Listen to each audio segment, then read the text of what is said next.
Today we're going to talk about why you would want to rank using SEO. And SEO is search engine optimization, also known as organic search. You also may hear us say organic listings. But we're going to talk a little bit about why you'd want to rank your website in organic search. Okay, what is search engine optimization?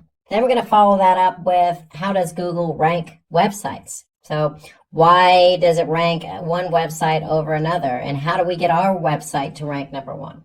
Then we're going to talk about the different types of SEO or search engine optimization techniques so you can get your website ranked number one. And then we're going to finish that off with the do's and don'ts of SEO. So let's get right to it and talk about why SEO. So we're going to use a basic example, and let's just say you have a blog. You're a food blogger, you're passionate about food, and your niche is ice cream. And let's just say you have a lot of ice cream recipes. You want to get traffic to your blog. You want people to read your blog. And you're curious, why am I not ranking for my blog?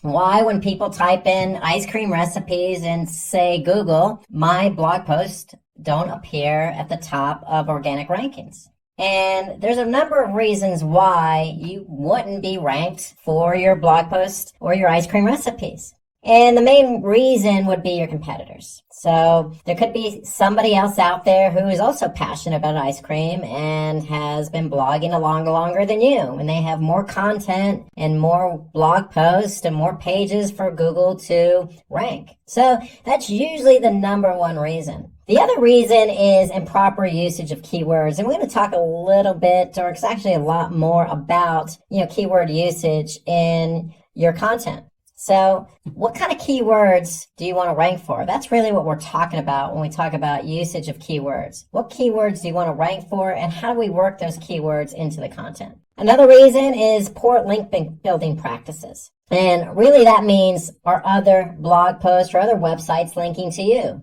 Also, are you linking to other pages on your website? And so it's all about link building. And with link building, it's internal linking. So are we linking from one blog post to another? And it's external linking. Are other websites of high quality linking to us? And so that's what we talk about when we talk about link building. And then another reason is web page load time. So you could be running your blog post on, say, WordPress, for example, and your blog post isn't loading fast enough. Well, if you look at it this way, think about it. If you're Google, would you really want to rank a website or blog post in this example, number one on Google rankings, if that particular page loaded very slow? No, you wouldn't, because when somebody clicked on that link in organic search and went to your website, they're going to have a bad experience because the page is going to load slow. So Google doesn't want their users to have a bad experience. You don't want your users to have a bad experience. And so that's why web page load time is a critical factor for ranking. So we need to make sure that our web pages load fast.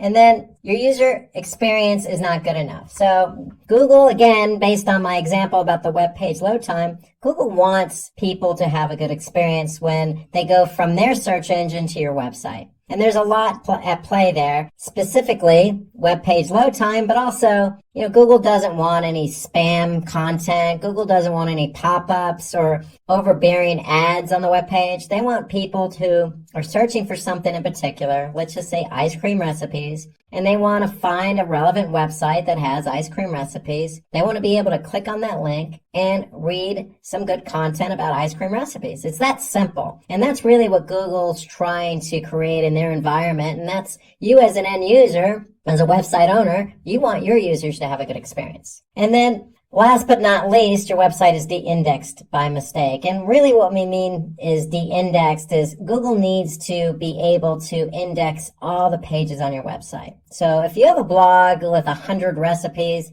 you want Google to have access to all 100 recipes. So we're going to talk a little bit later about how to get your pages ranked or indexed on Google organic search. So let's move on to what is SEO. So sticking with our ice cream blog theme, really SEO, search engine optimization, really is the practice of increasing your pages that Google has indexed up the rankings. So the end result is we want all our pages to be ranked number one for particular keywords. So if you want to be ranked for ice cream recipes, well, there's certain things you need to do. So that's generally how it works. We need to apply search engine optimization to increase a page for a keyword we want to be found for. So let me give you an example. So let's just say there's 100 students that participated in an essay competition. And so the competition in this particular case is evaluated on the basis of, is the content relevant? Are they using suitable titles for their essay?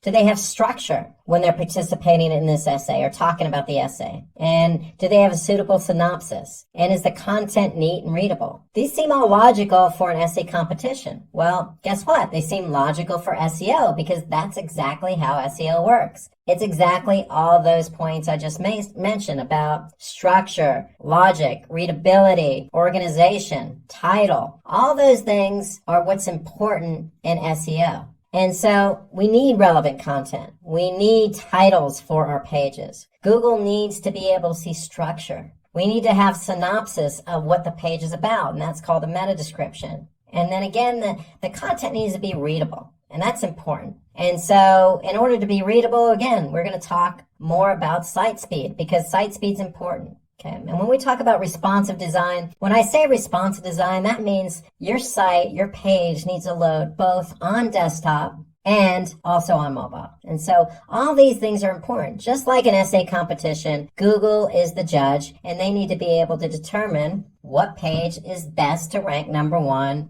number 2, number 3, etc. on Google search. And then link building. Remember I mentioned link building a moment ago? Well, link building internally and externally also plays a vital role. And so we're going to talk about that a little bit later in the class when we talk about off-page SEO. How does Google rank a website? And basically, Google follows 3 basic steps to rank a website. They need to crawl your website. They need to take what they crawl back to their servers. And when they take it back to their servers, your web pages, they need to have them available for indexing. So when somebody actually types in a keyword into google.com, it'll be available to be found on organic search. So that's what indexing is all about. And then Google's job when somebody does type in a search query is to basically rank those pages that they've indexed from number 1 to infinity, depending on how many pages are relevant to that search query. So really it's about crawling, indexing, and ranking.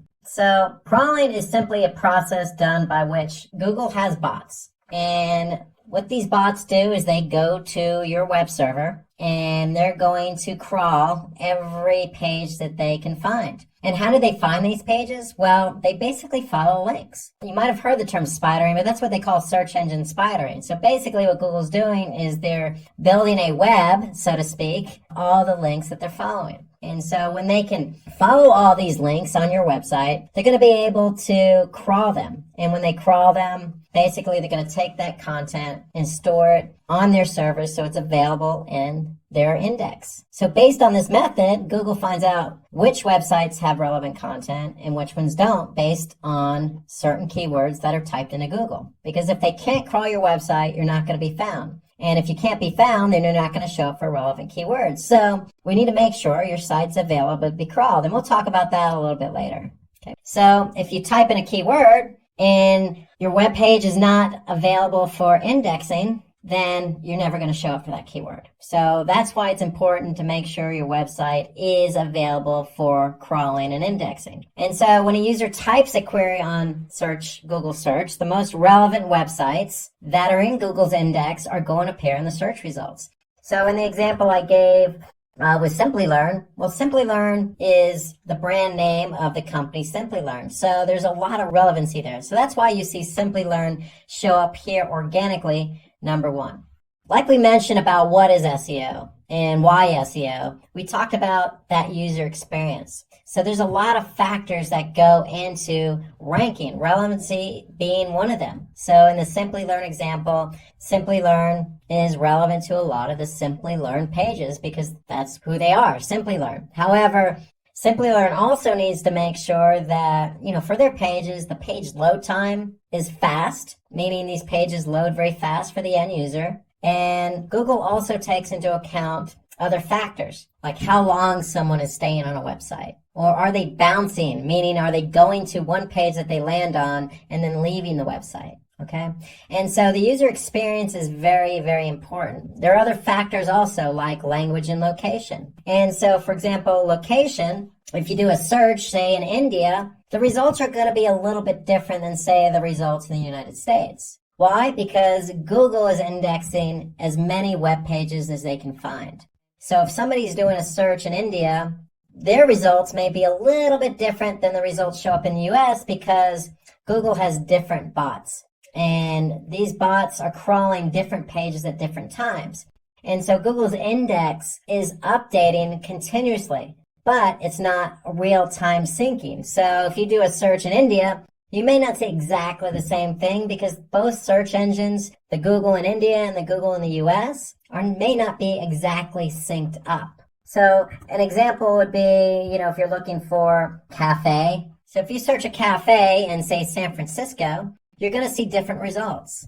Now, if you do a search for cafes in Mumbai, you're going to see different results. There's going to be local search here at the top. There may be some paid search, but again, you may see different results because one, location, but two, Google search engines in India and United States, Google.com, aren't exactly synced up exactly at the same exact time you do that search. So location is important, language is important, and relevancy is important, along with user experience. So all those are important factors in how Google ranks websites. Okay, so we're going to talk about the types of SEO now. So if we want to rank for a particular keyword on Google, we're going to have to apply search engine optimization. And so there's two strategies to search engine optimization: on-page SEO and off-page SEO. So first, we're going to talk about on-page SEO. So on-page SEO is nothing more than optimizing your own website. And so when we say optimizing your own website, there's certain elements on your website and on your web pages that we need to take into account. And so some of those elements are headers, meta descriptions, title tags, linking. So all of those elements are something we can control as an end user who wants to rank our web page and our website on Google. And before we do anything with our website, the first thing we need to do is understand what keywords we want to rank for. In order to understand what keywords we want to rank for, we need to do keyword research. And if you do anything in SEO, keyword research is the most important activity. That's the most important thing you can do for SEO. And why do I say it's the most important? Because you need to understand, if you choose a keyword that you want to rank for, you need to understand how much traffic you're going to get from that keyword. If you're ranked organically, say number 1 on Google, so how much traffic will you get if you're ranked number 1 on Google? So you need to understand what the volume is. And then number 2, we need to understand what the competition is for that keyword that you want to rank for. So if you choose a keyword and there's not much competition for it,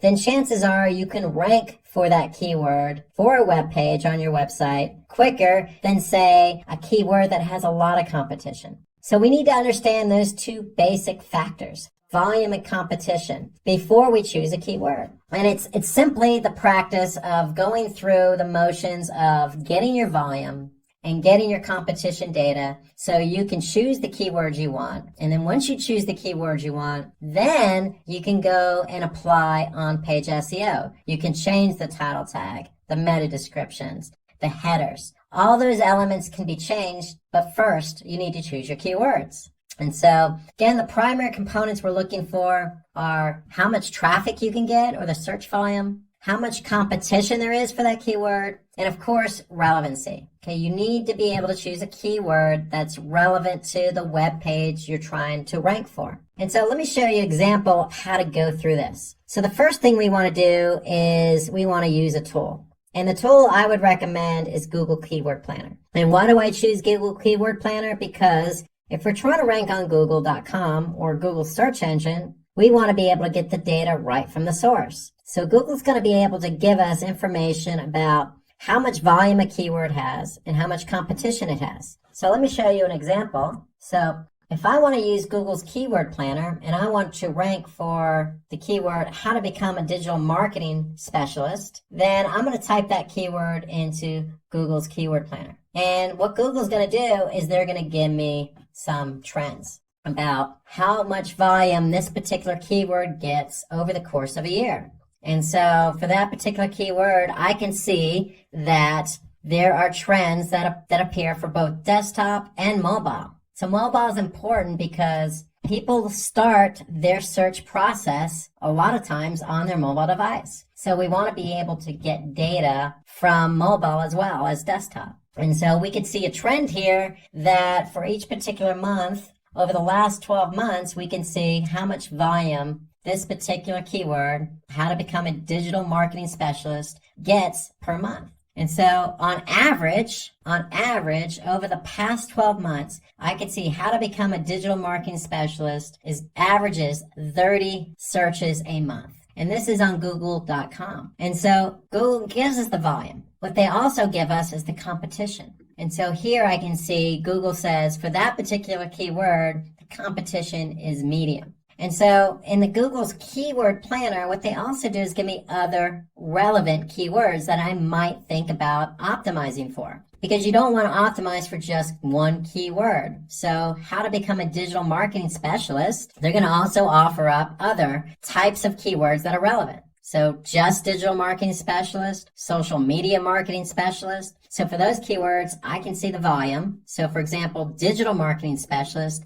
I can see the average volume is 1,000 per month on average over the last 12 months. I can also see the competition is medium. But for some other keywords, I can see the search volume being high, like digital marketing course at 2,900 per month, but also the competition is high. And so what I would recommend as a best practice is to collect all your relevant keywords, okay, and put all your relevant keywords in a spreadsheet. And when you put all these relevant keywords in a spreadsheet, you want to get the data on those keywords. And the data I'm referring to is the volume and competition. So in this case, we have volume from Google Planner, Google's Keyword Planner, and I have competition from Google's Keyword Planner. And so if I go into a spreadsheet and I put all that information in here, I'm going to be able to see the volume and competition. And so that's important. However, one thing to note here is that Google's Keyword Planner, if I go back, just gives us low, medium, and high. And if I want to compare numbers to numbers, maybe I want to be able to get exactly the competition number for the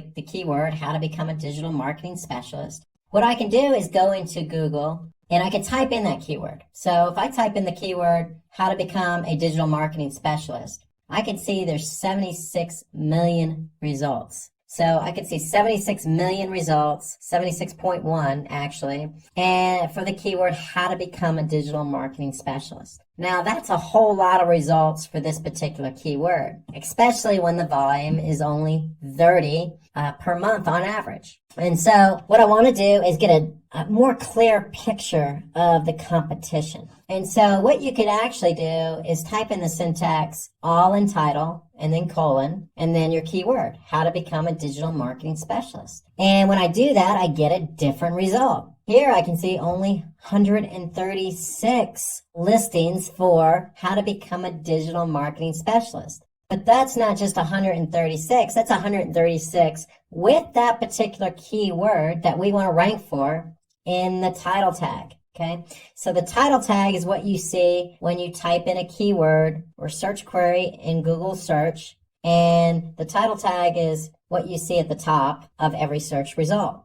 And so now I can see I typed in how to become a digital marketing specialist with the all in title syntax. And now I can see every listing, every one of these 136 results have that particular keyword in it. So I could see every one of them, how to become a digital marketing specialist. And why is that important? Because now that tells me I only need to climb over 136 listings to rank for that keyword, how to become a digital marketing specialist. And so the idea here is you want to get your volume from Google's Keyword Planner, but you want to get your competition from Google Search. And again, that's simply typing in the syntax, all in title, and then your keyword. In this example, how to become a digital marketing specialist. Once you get those two numbers, you're going to plug them in to your spreadsheet. And then once you do that for a number of different keyword queries, and these keyword queries, again, have to be relevant. Once you do that, then you can go in and pick the keywords you want to optimize for.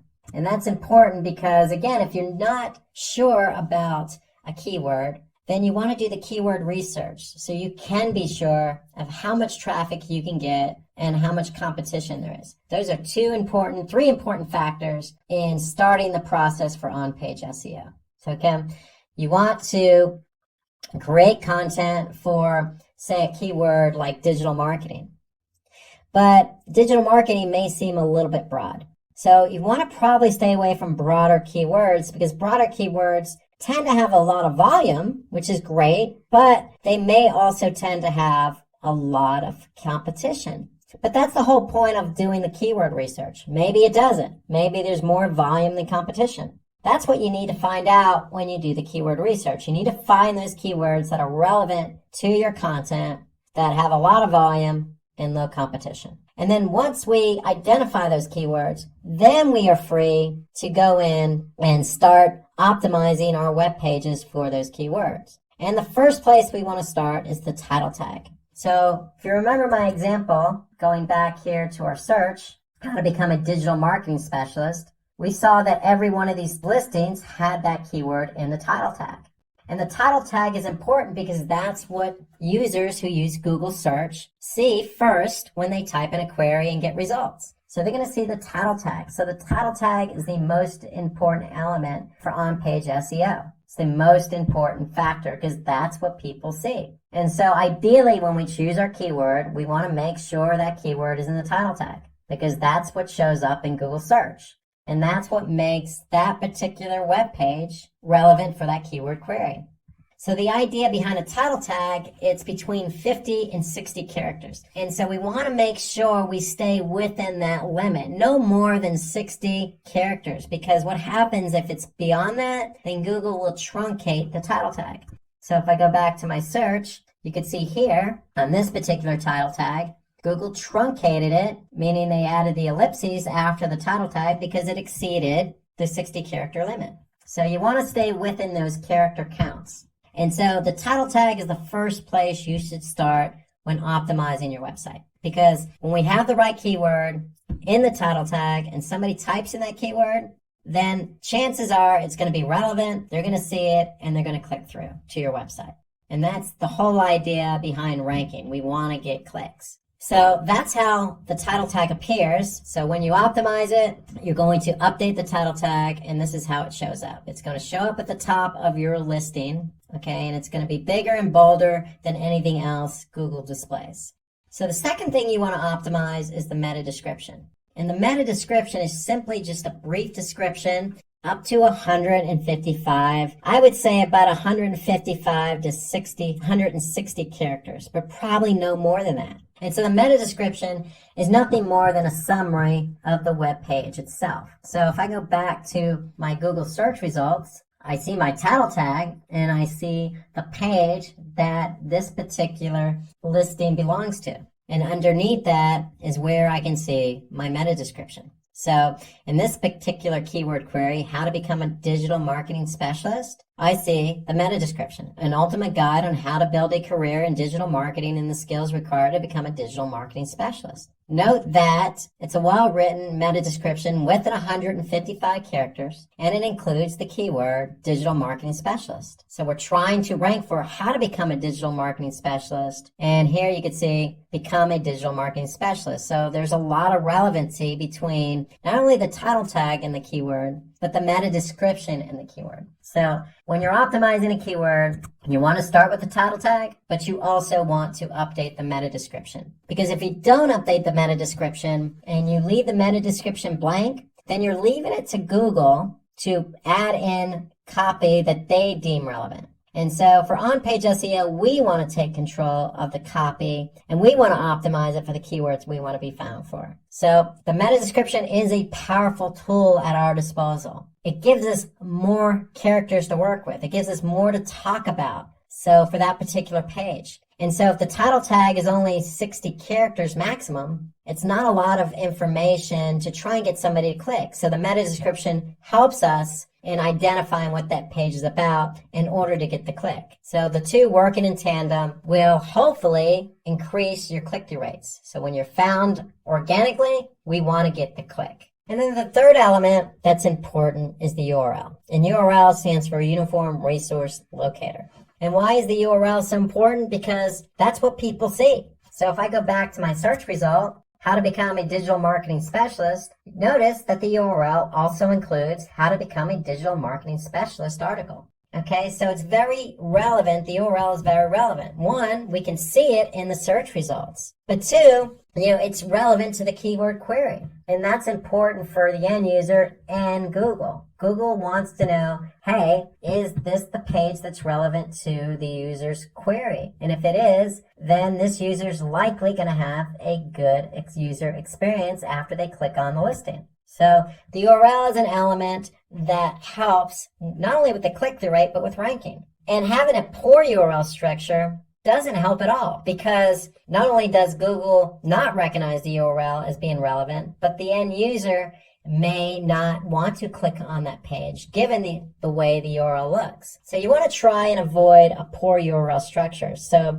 the rule of thumb is this: if you don't understand what the URL is, then Google is likely not going to understand what the URL is. And so we want to try and keep our URL structures clean. And when I say clean, ideally you want to make sure that whatever keywords you're trying to optimize, that's the keyword that's included in the URL. Nothing included that is not understandable. So again, going back to our example, how to become a digital marketing specialist. It's very clean. The title tag is the keyword. The meta description is cleanly written, has the keyword. And then the URL is the other element that the end user can see, and that URL includes the keyword in it. So after we've done those three elements, the title tag, the meta description, and the URL, then we want to start optimizing the page itself. So ideally, when we say optimize the page itself, the page, remember, needs to be structured. And when we say structured, it needs to be structured in terms of, headers and subheaders, and organized in a manner in which the end user can read the article, read the content clearly and concisely without being confused. And so that's the job of headers. They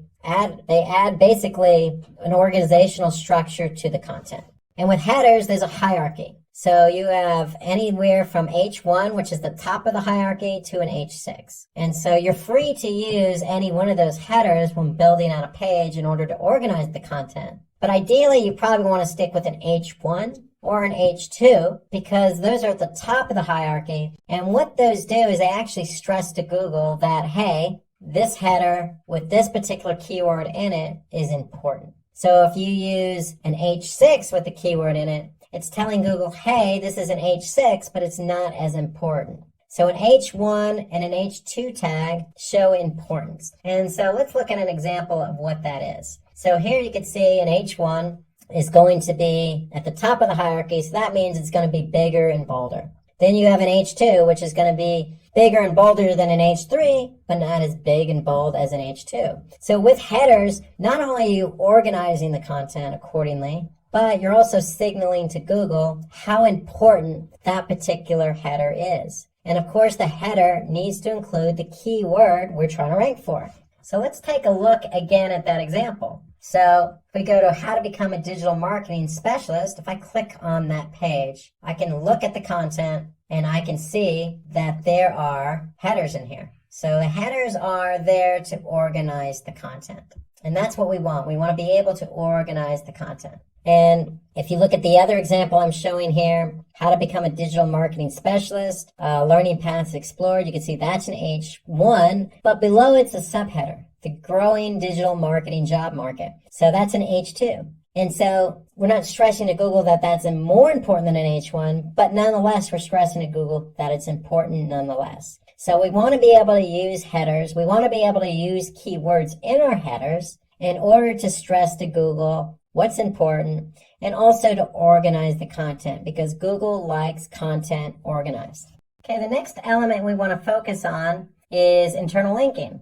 And so internal linking, if you remember earlier in the presentation, is basically links from one page on your website to another. And so here we can see on this particular article, how to become a digital marketing specialist. There's also links to other pages on Simply Learn's website. And so for this particular content, it also links to SEO specialist, PPC specialist, social media marketing specialist, and digital marketing specialist. So the whole idea behind internal linking is to link from one page to another where it's relevant. And in this case, it's relevant because we're talking about how to become a digital marketing specialist. That's what the whole content is about.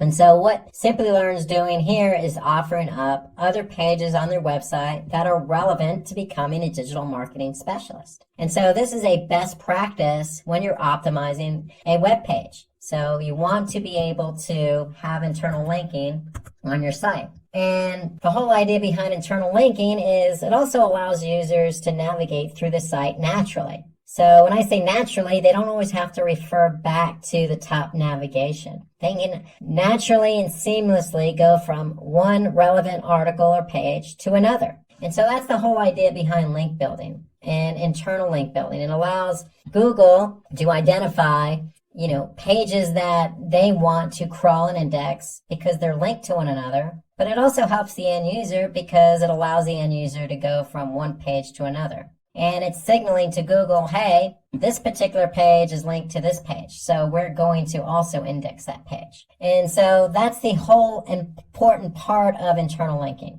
It's about the end user experience, and it's about allowing Google to find the pages on your website so they can crawl them and index them so you can be ranked for them. And so also, in addition to internal linking, we want to be able to use natural language. And so what do I mean by natural language or natural language processing? So what Google does is, in terms of natural language processing, they're looking for the content and the keyword.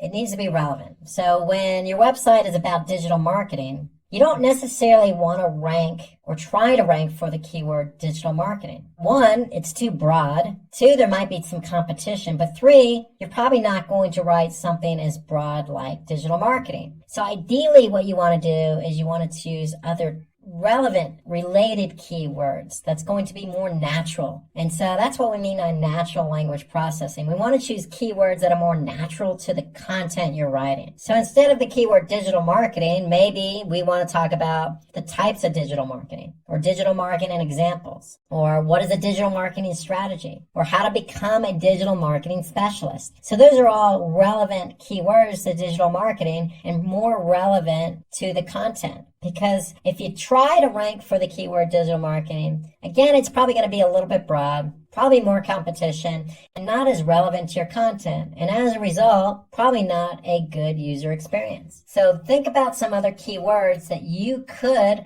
optimize and rank for. And that goes back to the keyword research. That's why the keyword research is so important, because it allows us to identify other keywords in the natural language process. What keywords are more relevant for the content? And then another element to on-page SEO is the sitemap. And so with a sitemap, it's basically a list of all the pages on your website. And the whole idea of listing all the pages on your website in one document is it helps both users and search engines understand the structure of your website. So there are two types of sitemaps. One's an HTML sitemap, and that's designed for humans. So if you have a website with a lot of content, at the footer or the bottom of your web page, you probably want to have a link to sitemap. So if somebody clicks on that sitemap, they're going to be able to see all the pages on your website, structured in an organized manner. Well, an XML sitemap, and XML is just a different format.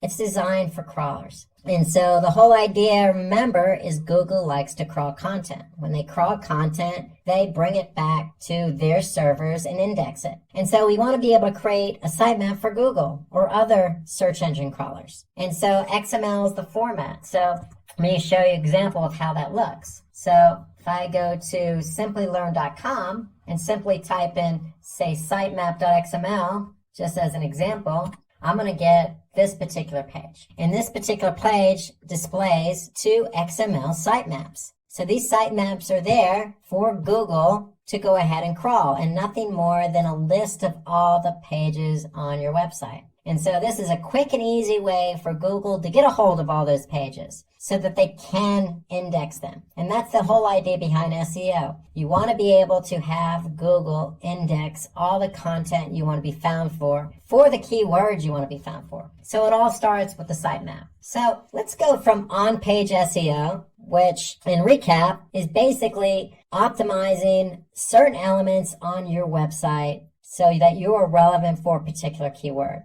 And that meant updating the title tag, the meta description, the URL, the headers, choosing the right keywords to put into the content, having internal linking, and also updating the sitemap. Well, those are elements that you can do on your website. So we're going to switch gears and talk about a different strategy, off-page SEO. Because without on-page or off-page, you can't have a page ranking. So the two work together. So you can do as much as you want on-page, but you still need off-page SEO. And you can do all the off-page SEO you want, but you still need on-page. So both of these strategies have to be in full effect in order for you to rank. So let's now switch gears to off-page SEO. And so off-page SEO is simply the process of linking or promoting your website using link building. And so if you remember, I talked about this earlier on. There's two types of links, internal and external linking. And so for on-page SEO, we used internal linking. For off-page SEO,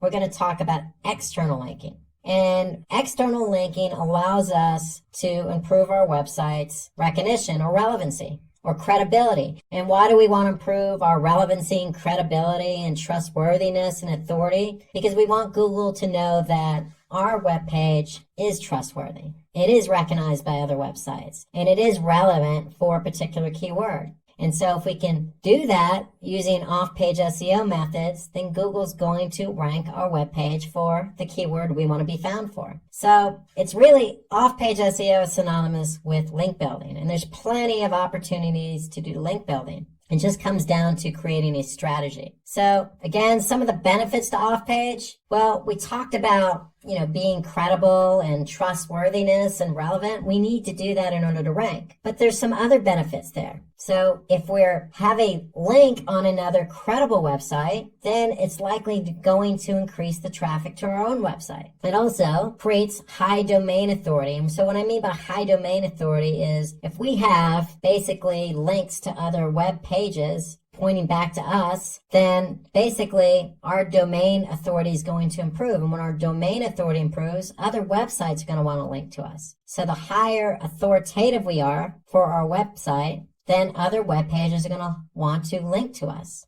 And so the more external linking we have, the higher the domain authority. So it all starts with linking to other high domain authority websites. So linking to a high domain authority website, for example, having a link on Wikipedia that points back to our webpage creates high domain authority for us, and it helps drive traffic. So some of the other benefits of off-page SEO are credibility. So if we're linking from Wikipedia to our webpage, it does create credibility for us. It also helps us increase our page rank. So remember that external linking helps build domain authority, helps build credibility, trustworthiness, and it's going to in turn help us rank for that particular page. And then certainly not last, having a good off-page SEO link building strategy increases our brand awareness. Because if we're on other high authority websites, Wikipedia, or say a social platform, it's going to increase our brand awareness. And increasing our brand awareness increases our trustworthiness. And so if somebody is looking to, say, become a digital marketing specialist, then likely instead of typing in digital marketing specialist on Google, they may type in our brand name, in this case, Simply Learn. And so these are all the benefits to off-page SEO.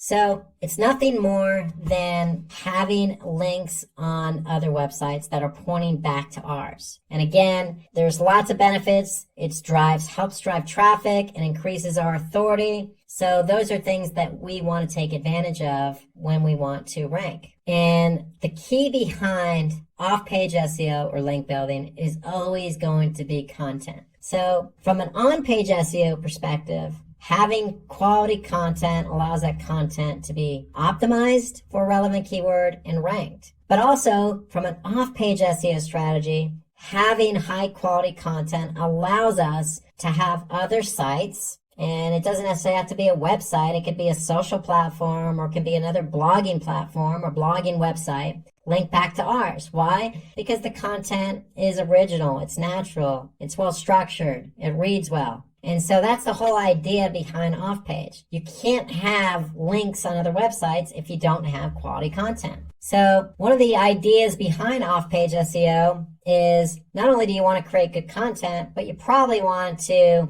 spend a lot of time or a bit of time on others' websites. So remember the example I used earlier in this presentation about having an ice cream blog and ice cream recipes? Well, it probably wouldn't be a bad idea to say spend some time on other blogs related to desserts, related to cakes, related to food in general, related to vegetables or other items that people could link from. So the whole idea is understanding who else is out there, who has relevant content that you could share. So you could share your content with them, they can share their content with you. And generally that's how it works naturally anyway. In the web sphere, if somebody likes your content, they're going to link to it. They don't necessarily have to wait for you to ask them. But it might not be a bad idea to understand who else is out there that has content similar to yours so that you can, get a link on that particular website or blog post. And so some other ideas behind having external links pointing back to your website is social media. So social media is not just Facebook or Twitter, but it expands beyond that. There's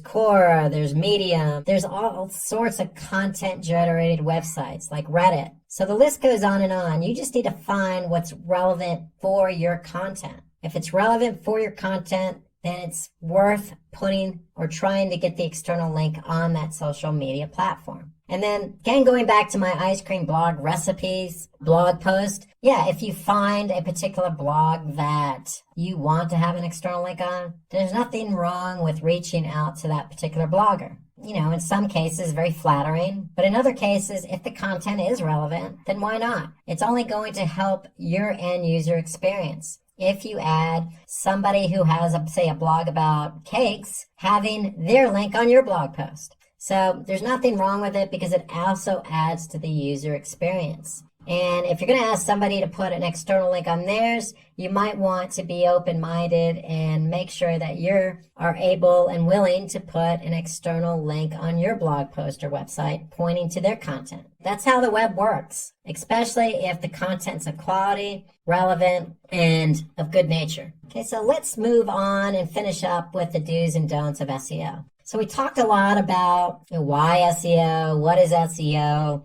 how do we rank for SEO, what is on-page SEO, what is off-page SEO. And so let's just wrap up with some of the things you, again, want to do to rank your page for a particular keyword and some of the things you don't want to do. So the first thing on the list is optimize for white hat techniques. And what I mean for opting in for white hat techniques is basically everything I just mentioned today. You want to do keyword research. You want to choose a natural language processing format so you could choose keywords that are going to be relevant, natural to the content. And you don't want to opt for black hat techniques. And black hat techniques are probably not even worth going into detail, but one example is choosing a keyword arbitrarily, like say digital marketing, and just stuffing that keyword into the content. So that's probably not something you want to do because, again, it's not going to be good for the end user. So stay away from black hat and focus on some of the techniques we talked about in today's presentation. The other do we want to do is get backlinks from relevant sites. So that's off-page SEO. Again, it's what I mentioned earlier. It's about linking your quality content to another person's website that also has quality content. We don't want to have a backlink from an irrelevant site.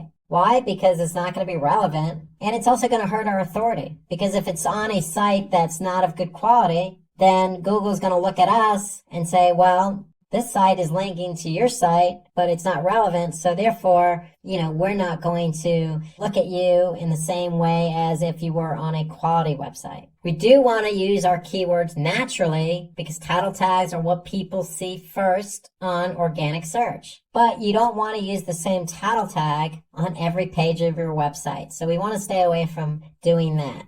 So you want to have a unique title tag for every web page on your website. And ideally, what does that mean? That means using our keyword research to choose 1 to 2 keywords per page and optimizing your web page for those 1 to 2 keywords. So ideally, what you want to do is have 1 to 2 different keywords for every page on your website. We definitely want to write engaging content. So the content should be engaging. Remember, user experience. We want users to stay on our website. We want them to enjoy the content that they're reading. And we want them to go from one page to another naturally.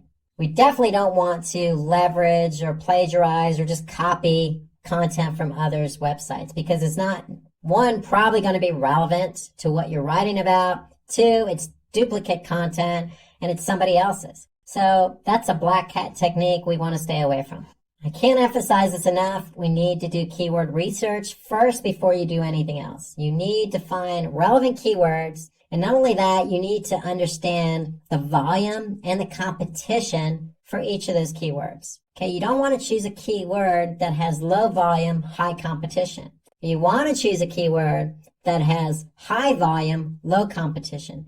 But above all, you want to choose keywords that are relevant to your content. We want to avoid keyword stuffing, so don't take a keyword and just stuff it everywhere on the page. It's not going to be natural, and Google's going to be able to pick up on that. So we want to maintain some level of quality with our content and quality with the keywords that we choose. So reminder, when you have quality content, it's always going to link internally to another page on your website with quality content. But it's got to be natural. And don't just build site-wide backlinks, meaning don't just have an internal link to the homepage, or don't have every page on your website linking to just one page. So internal linking should be natural, naturally linking from one page to another. Not only does it help Google understand and crawl all the web pages on your website, but it's good for the end user. It's good user experience. And certainly last, but something I didn't talk about, it does take time to rank your content. So remember the process. You're going to write your content. You're going to choose keywords. You're going to change the elements on that page for those keywords. And all the while, you're going to make sure Google can crawl that content. And when they crawl it, they're going to index it.